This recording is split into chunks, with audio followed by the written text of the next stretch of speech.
Welcome to Webinar Wednesday. We are excited about today's presentation featuring Ben Stock, Director of Healthcare Product Development at Ordr. Ben will discuss the key considerations of a medical device cybersecurity project as every healthcare organization prioritizes the need for visibility and security of these devices. Webinar Wednesday would like to thank our sponsor, Ordr. Ordr is focused on making IoT device security simple through our zero-touch, agentless deployment, one common platform for multiple stakeholders, and enabling the complete device security lifecycle. Discover all devices, profile device behavior and risks, and automate response for any connected device. Visit ordr.net for more information. A few reminders before we get started. We are thrilled to be bringing conferences back to the HTM industry. Please make sure not to miss our December HTM Mixer in Nashville, Tennessee on December 9th and 10th. Please visit htmmixer.com for more details on this event. Let's give one lucky attendee the opportunity to win a Webinar Wednesday webinar t-shirt by answering the following question. Can you name one of Ordr's technology partners? You can find the answer on our sponsor's website, and you can answer by using the questions feature or the chat feature on your webinar dashboard. All right, today's webinar is eligible for 1 CE credit from the ACI. You can obtain your CE certificate by completing the post-webinar survey. The survey will be emailed to you 1 hour after the completion of today's webinar. You must complete the survey to receive your 1 CE credit from the ACI, and you will be able to download the certificate directly from your computer once the survey is submitted. If you have any questions, please contact us at webinars@mdpublishing.com. As I mentioned earlier, our presenter today is Ben Stock. Ben, you may begin whenever you are ready. Thank you very much, and thank you everyone for joining.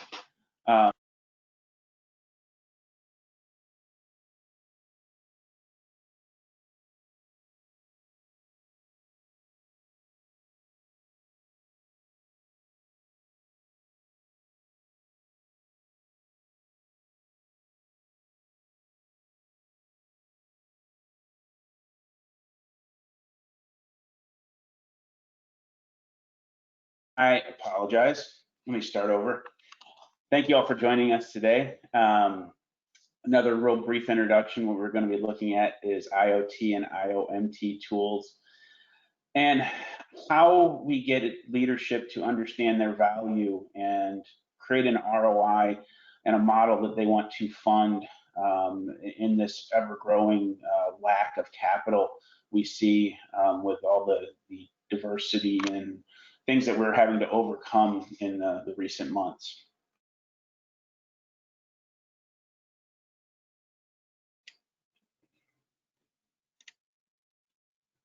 So this is a very powerful slide, and it conveys a whole lot of different information. And I want to take a few minutes to look at it. You know, in the HTM field, we're focused on this middle circle of medical devices and how we protect the patients and how we protect these devices so that they can deliver the care that is needed by our patients and by our caregivers. We don't think necessarily about these other circles of things that are out there that are sharing the same network that our medical devices are sharing, and the effects of those devices on our medical devices. There's over 20,000 medical device manufacturers, and they are governed mostly by the FDA, and the FDA gives you loose rules on how they should implement security in their products. Unfortunately, the security of the products is often an afterthought. what they're delivering, their task is what the focus is, and security is an add-on at the end to make the customer happy that they've done something. We're averaging 17 devices per hospital bed in a typical hospital. Thousands of these devices are running on operating systems that are not supported anymore, and the organizations lack the capital to replace them when they need to be replaced. Even when they're on supported operating systems, patching is slow for approval by the device manufacturers. And typical cybersecurity applications, endpoint style software, cannot be installed on a lot of these devices, be them being IoT devices or not approved by the manufacturer.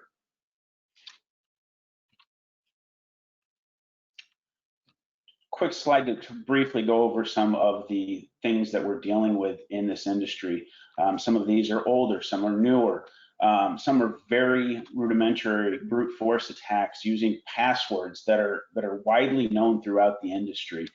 A lot of the administrative passwords are hard-coded into medical devices, and changing them can change the way the device operates or not allow it to operate properly, and we're stuck with that, and we have to figure out how to protect it. Or the passwords are just not changed after the device is installed.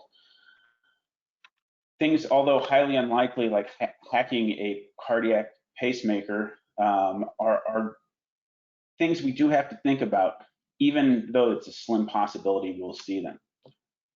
Breaches to things like IT security cameras, things of that nature, are ways for people with ill intent to get into our networks and pivot onto our medical devices.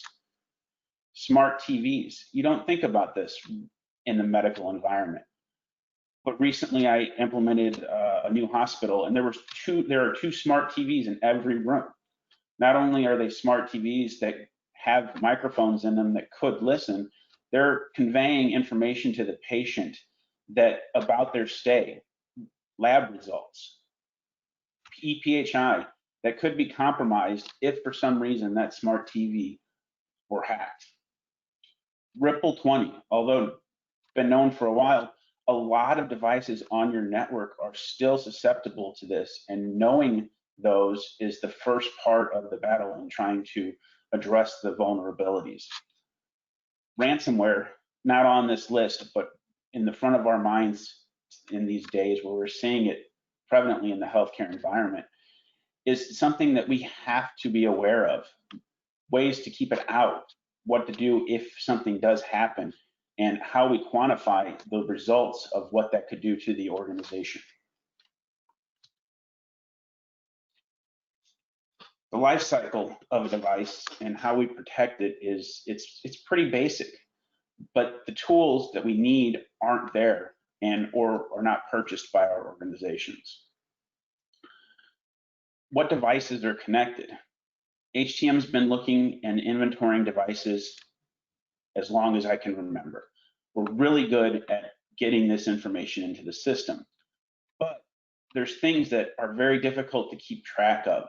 IP addresses, MAC addresses, things that in the past have been a very labor-intensive task, requiring people to go to devices, take them offline, and not be able to deliver patient care to gather this information.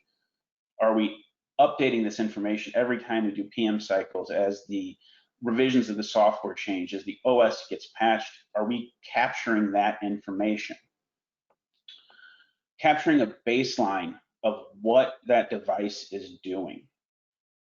What other devices is it communicating with? What are the normal traffic patterns of that device? Analyzing what vulnerabilities and weaknesses the device has and could be exploited. And then performing things like network segmentation to protect the device from all the different vulnerabilities that we've identified, and those that we can't resolve through patching or other services, putting those protections in place so that they're isolated and they cannot cause harm to other devices and other devices cannot cause harm to them. So who cares about this? We all care about this. And the key players, though, that are going to want to bring a product like this to your organization are going to be your security team, your networking team, and your biomed team, your HTM team. This is the group of people that has to come together to show the value of an application that can provide the in-depth security, monitoring, and protection that you need to take that to leadership so that they can understand why you need it. It's very important as we look at this to understand what each person in this environment is looking for. It's not all the same, although it overlaps quite a bit in some areas. Leadership is worried about the organization's ability to sustain itself, to deliver care, to make sure that the devices that are in the organization are up and running and accessible when needed. They're also worried about device utilization. Do we have the right equipment in the right place at the right time to deliver the care that our patients and caregivers would like to get? Or are we overutilizing devices and shortening their lifespans when we should have a properly sized fleet at that particular location? Identifying PHI and classifying devices that contain PHI or transmit PHI. This is a requirement that they know all devices and have an accurate inventory of devices that contain PHI. If there does happen to be a breach and the OCR comes in and says, show us all your devices with PHI. If you cannot produce that list, they're going to start looking deeper and deeper and looking for other reasons to cite you. And having the proper information that the organization needs to make decisions. It comes back to capital. Capital is short, and it is not, every year it seems to get shorter and shorter, and what we can replace, the list gets smaller and smaller. And being able to really identify those assets that have to be replaced and the ones that we can stretch out a little longer adds a lot of value to leadership. Security is going to be looking for the ability to identify and secure all types of IoT and IoMT devices that traditionally we cannot secure with endpoint protection. Your traditional methods of protecting devices, ways that we can isolate them and make sure that they're only doing what they're supposed to be doing. Understanding all the devices on the network, not just the IoT and IoMT devices, but all devices on the network, and who's talking to what.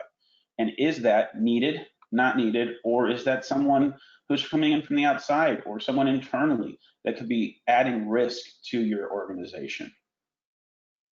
And then building profiles for those devices that are vulnerable and unmanaged, that can't be managed by traditional methods.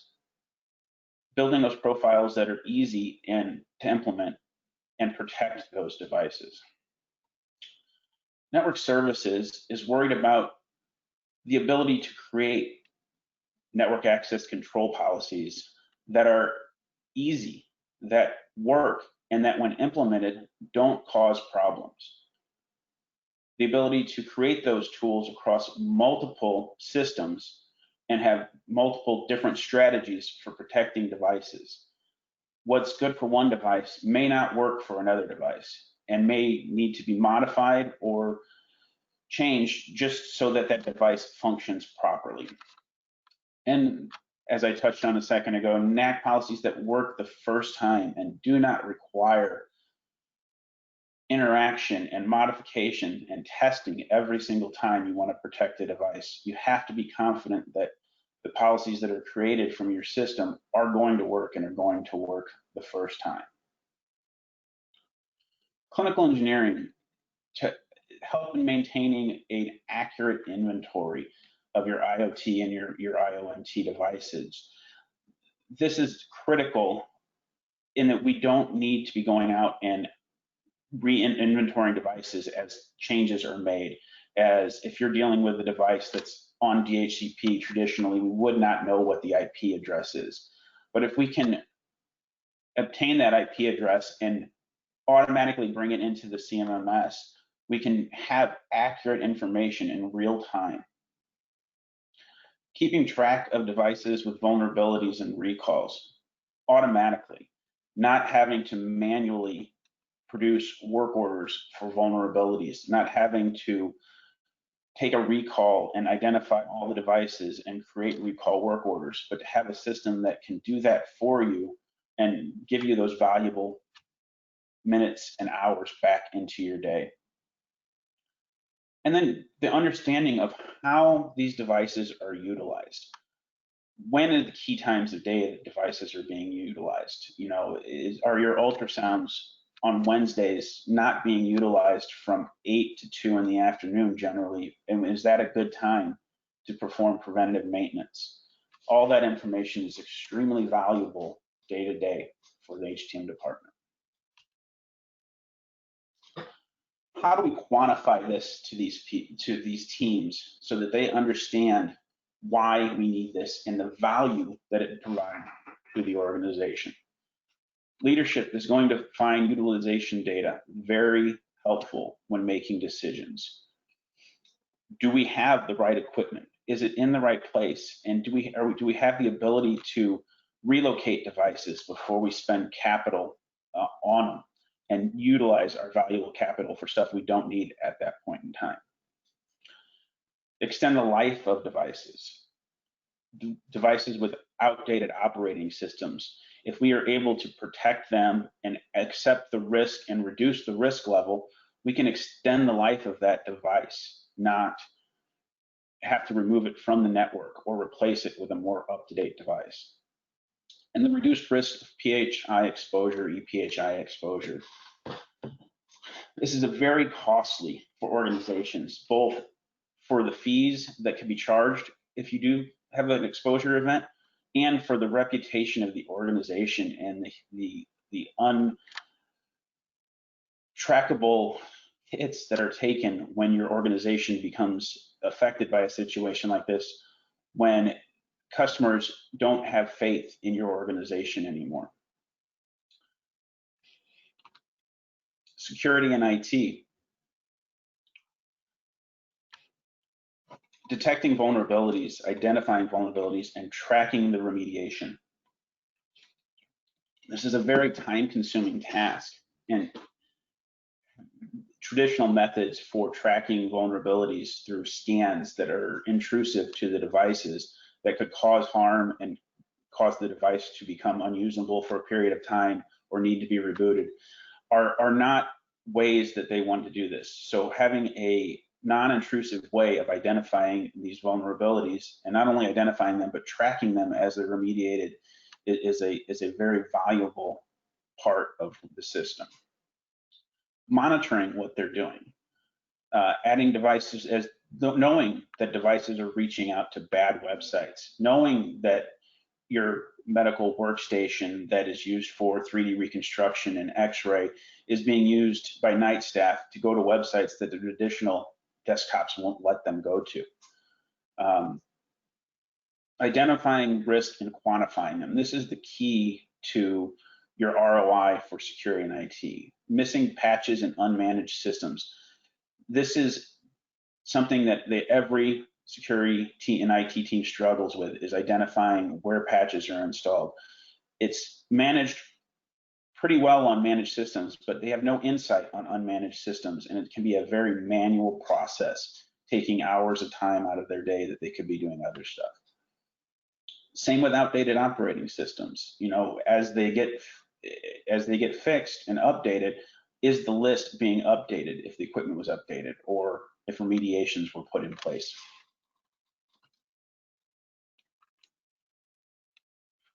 Network services, device detection.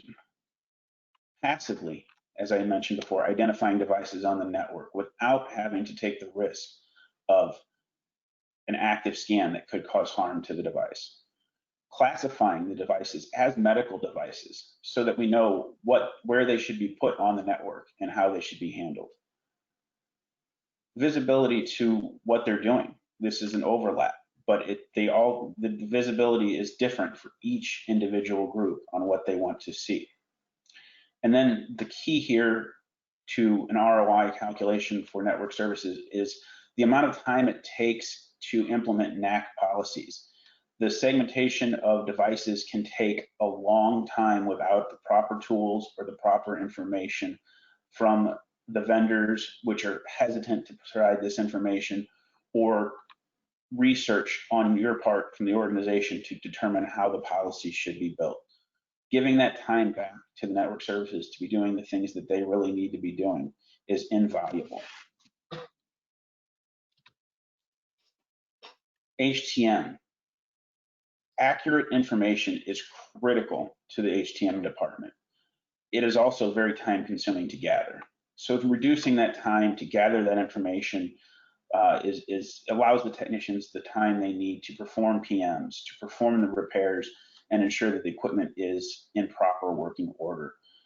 It also eliminates human errors, grabbing IP addresses, MAC addresses, all of that information, and then manually entering it leads to a lot of errors that could, in the end, cause problems. Immediate, with integration with your CMMS, immediate updates as changes are detected. Not only immediate updates, but detecting devices that you don't know what they are that have just been introduced to the network. Being able to proactively identify those devices and add them or investigate why they're there and what they're doing. Automatic NAC policy generation. I keep coming back to this one, but when you test a NAC policy, it's not in the middle of the day, it's in the evening. You're bringing people in on overtime, and you're bringing them in on overtime multiple times if that policy is not proper and does not work the first time and causes downtime to the equipment. Having a way to automatically generate the policies and be confident that they're going to work saves time and resources. Identifying and prioritizing cybersecurity risks. We can't remove every piece of equipment from the hospital just because it is a risk. We have to identify the risk, put it on a scale, and determine if we're willing to accept that risk or something needs to be done. And then identifying what can be done and what can be done to mitigate the risk to where it's at an acceptable level, or if it is not, to get in a list that we need to replace and upgrade with actual data to back up the fact why it needs to be replaced. And also develop a plan so that over time, as these devices become more risky and you know their operating systems are no longer reported, you're identifying these things to leadership ahead of time so it's not a surprise when the capital ask comes. One of the key things I've touched on is the legacy and unsupported operating systems. This is something we face all the time in clinical engineering and HTM, but it's also in building automation, retail systems, your credit card processing systems, your digital signage, lots of different places you see this in your organization outside of the HTM department. All of this, if can be protected, leaves capital and other resources that can go to medical devices and medical systems that you might have not have received otherwise.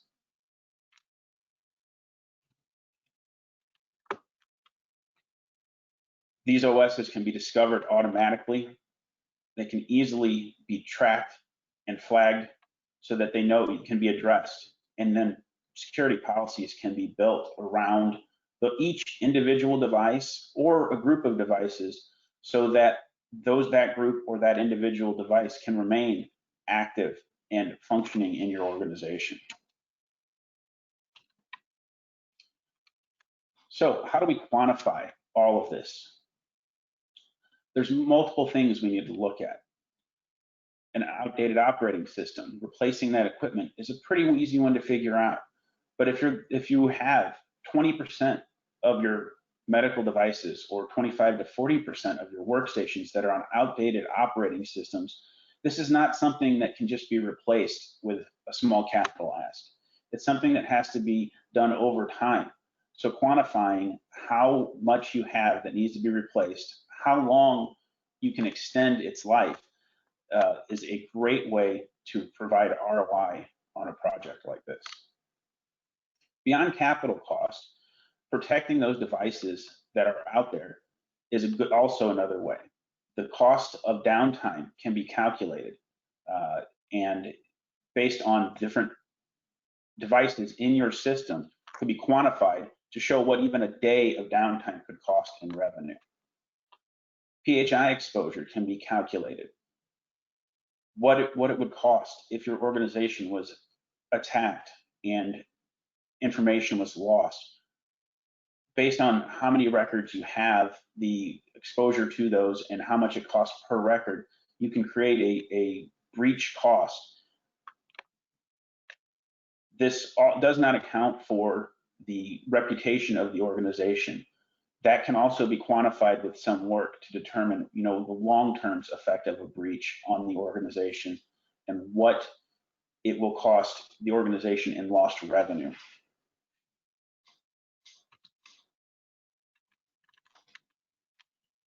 This is a case study that was done at one of our clients, where we had a client who had requested capital for 3 EKG machines.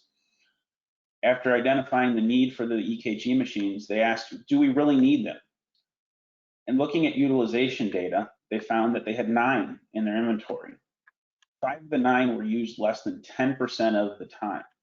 So instead of spending $75,000 in capital, they moved 3 of the 5 devices and deferred the capital spend for later. So although that capital is going to be spent somewhere else, it's going to be spent in areas where they need it more.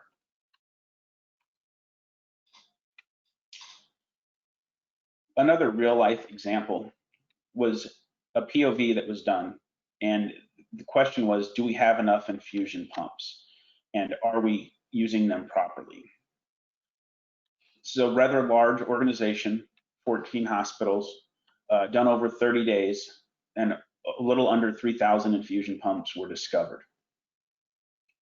Of those discovered, only about 1,100 of them were being used on a daily basis, and over 3 weeks, only 1,700 had been utilized, leaving 671 pumps that were not utilized over a 3-week period. This is this is a graphic representation of how that is mapped out and the information that you can pull out of a system like Ordr. With this, they could determine what was the right number of pumps. The organization decided that about 80% capacity is where they wanted to run. That left them with an excess of 571 pumps that were being rented. Your organization might not rent pumps. They might purchase the pumps. They might only rent overflow pumps, but the calculation could work the same for either one. 571 pumps rented at $260 a month in a 12-month period saved the organization about $1.8 million in operating expense that could be reallocated to other needs for that organization.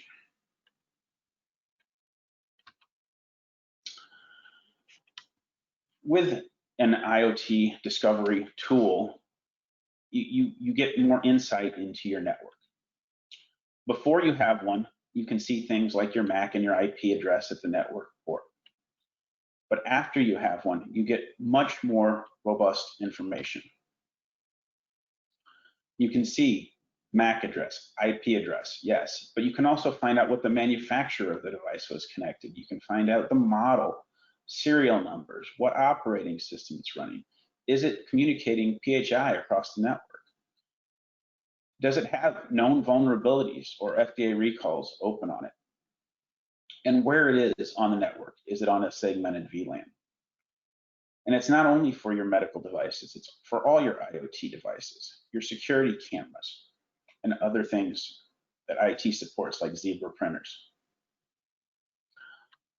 When this is integrated with your HTM CMMS system, all this information can be brought in to the system, allowing you to populate fields that have been very difficult to populate or impossible to populate in the past.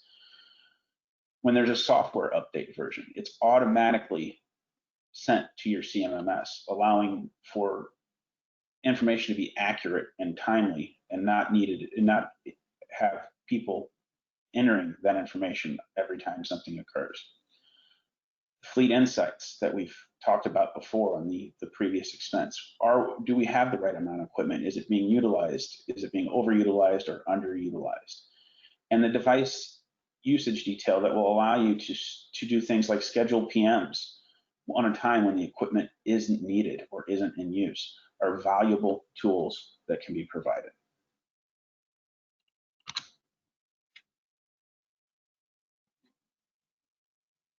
Other uses of integrating with your CMMS, asset management gives you you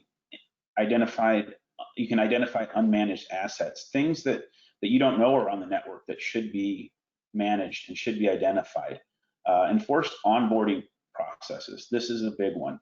Making sure that as the devices come on the network, you know that they're coming on the network and you can gather the information needed. And bringing devices into compliance. Making sure that the patches are being properly done and make sure that they're getting done in a timely manner, and identifying devices that have patches available. Reducing the risk to the organization is key when implementing a product like this. Being able to identify those threats and reduce the risk, and identify the risk and reduce the risk all at one time. And then again, with utilization, being able to identify the devices that are not used, overused, or utilized in inappropriate manners.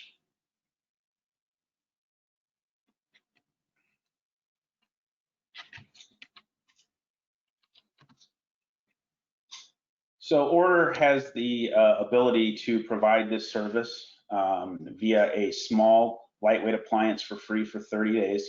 You can reach out to the above URL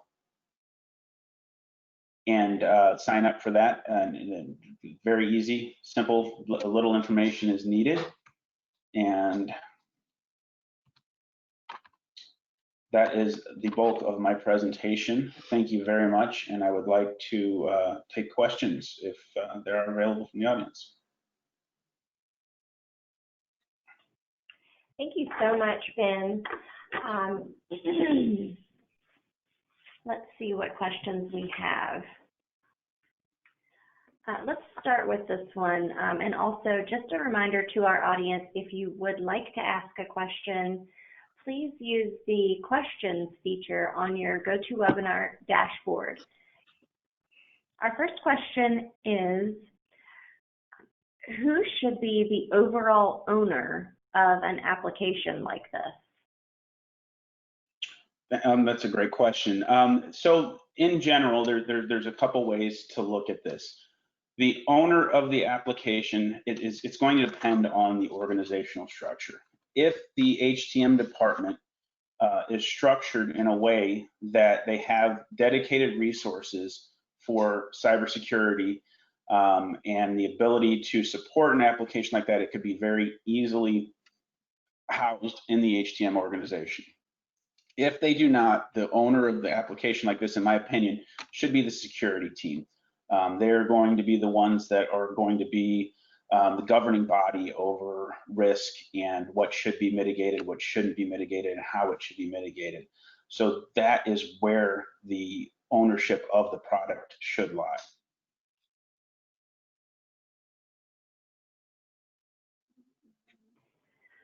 All right, our next question is, are there other teams that could benefit from a system like this? There are. We mentioned the three key teams being security, network, and HTM.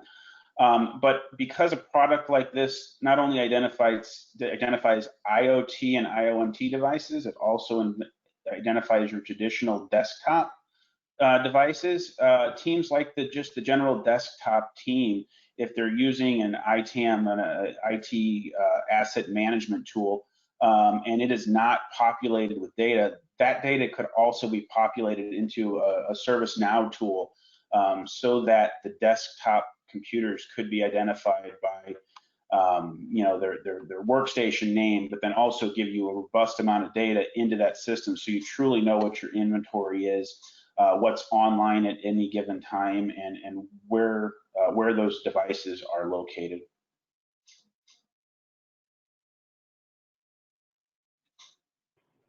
Thanks, Ben. I believe you mentioned to me previously that you had some examples or a sample that you could show if we had enough time. I'm wondering if you wouldn't like to show a few of those at this time. Sure, we can get into how these types of systems work in general. So, as I mentioned before, there's a sensor. It requires a physical device being installed on the network, generally through a tap or a span port in your network. These sensors monitor and do deep packet inspections on all the data that is coming across the network. From that, the relevant data is removed and sent to a data lake where it can be interpreted. The PHI, at this point, all the PHI and any kind of identifying information has been stripped out, so you're not sending any PHI data out. In the data lake, it identifies the devices, who they're communicating with, and what they're doing. And then it interacts with the SCE center that provides additional data that cannot be pulled out of the web traffic. FDA, vulnerabilities, anything that's been classified once the device has been identified. Then the system creates a flow genome that it identifies all the traffic that the device is seeing, who and when it's communicating with any particular device, whether that is inside or outside the network, and then allows you to create policies that you can use to enforce actions to restrict communication for that device. There's a couple ways of doing it depending on the solution you choose. Ordr has the ability to do a cloud-based solution where that data that is found during the deep packet inspection is sent to a cloud, AWS service or an internal service, or an on-prem service where that data stays within your organization, allowing you to keep control over it and have the ability to access it as needed.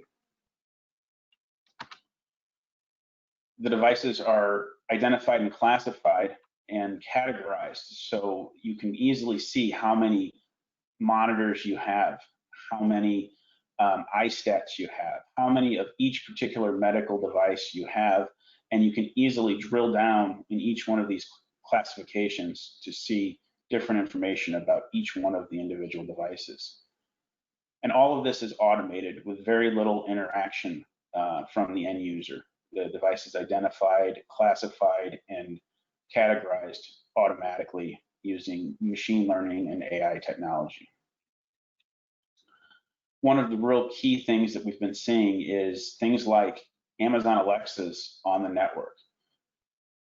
And they're in key areas. So in the reception area where we come in and people ask information about patients, there's an Alexa there. It's a security risk because anyone could be listening to that data. If they're at a nurse's station, they could overhear conversations between nurses and doctors about patients. This is a threat that we haven't seen in the past, but it has to be identified.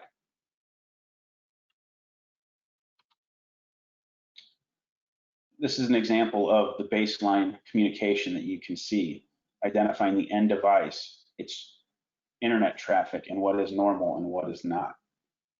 It's a very quick way to look and identify any behaviors that are outside of the norm of the flow and use this data to create a baseline that can then be monitored to identify behavior that is abnormal. And then with this, we go back to the segmentation and being very versatile and having the ability to segment using many different tools. Cisco ICE, firewall, various different firewalls at the port level on the switch. Being able to use these depending on what each organization has available is a very key to being flexible and being able to deliver the remediation that is needed to protect those devices. So that's just a quick overview on how a system like this would work. I'd be open to any more questions if they've come in. Thank you. Ben, some of the questions that had come in had to do with using and with devices that are compatible, so I thought it would be helpful for the audience to be able to see a few more slides. One of our questions that has come in is, can the solution have interface with PACS and or HIS? So with PACS or the EHR, I'm assuming is what the question, the health information systems. So there's a whole, if you can go on the website, if you were looking to answer the original question, there's a whole host of different integrations available out there. We generally do not integrate with the PACS system, but we monitor the DICOM data going in and out of the PACS system and create an image of what is going on, that's where a lot of the utilization data comes from, is the grabbing the DICOM packets and identifying what is in them to identify what the device is doing. There are talks of integration with the EHRs, and those are just beginning talks. The overall concept of what we would be doing and the value that would add is still something we're trying to identify. If I didn't get the question exactly right, if they could clarify a little bit, I'd be more than happy to expand.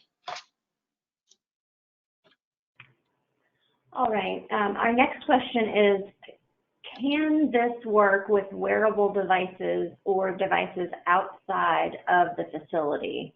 Home care equipment, things like that. That is a great question.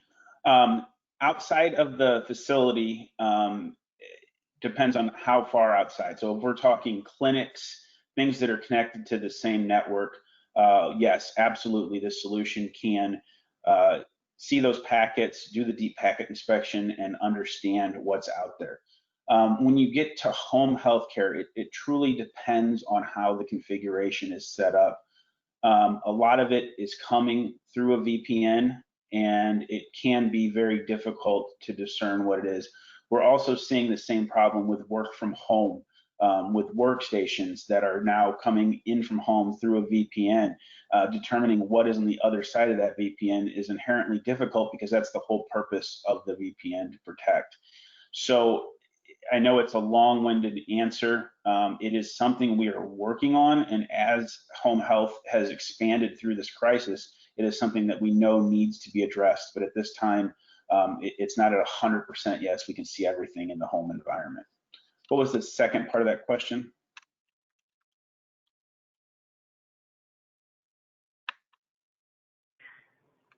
It was for home health care. Oh, that was all, that covered it then, the home health care. Yeah, home health care is very difficult. And it's something that we're trying to address, but just the inherentness of trying to protect that data as it's coming across from a home environment is difficult to determine what the device is. All right, great. Thank you so much, Ben, for your time today and for that great presentation. I would like to encourage everyone in our audience today to visit our sponsor to learn more about the products they provide to our industry. Please visit ordr.net. A quick reminder that you can obtain your CE certificate by completing the post-webinar survey. The survey will be emailed 1 hour after the completion of today's webinar. You must complete the survey to receive your 1 CE credit from the ACI. And you will be able to download the certificate directly from your computer once your survey is submitted. If you have any questions, please contact us at webinars@mdpublishing.com. We will be back next week with another webinar. Please visit webinarwednesday.live for more details and complimentary registration. Thank you so much. Have a great day.